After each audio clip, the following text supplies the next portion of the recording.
আমাৰ দেশৰ সন্মানীয় গৃহমন্ত্ৰী অমিত শ্বাহ ডাঙৰীয়াই আজিৰ পৰা 4.5 বছৰ আগতে আধাৰশিলা কৰিছিল। তেখেতে পৰহিলৈ আহি অসমবাসীৰ কাৰণে এইটো উৎসৰ্গা কৰিব। মই এটা কথা সিদিনাখনো কৈছোঁ, আজিও কওঁ, এই স্থানটো অৱহেলিত হৈ আছে কিছু পৰিমাণে হ'লেও।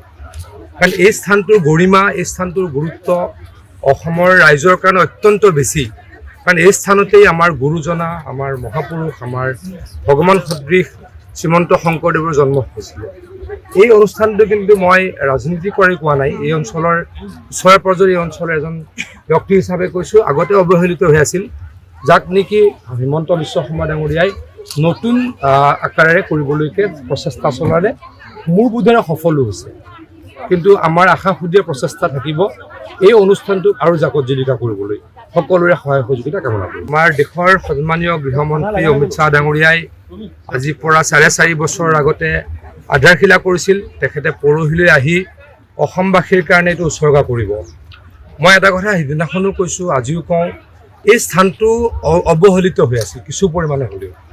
কাৰণ এই স্থানটোৰ গৰিমা, এই স্থানটোৰ গুৰুত্ব অসমৰ ৰাইজৰ কাৰণে অত্যন্ত বেছি।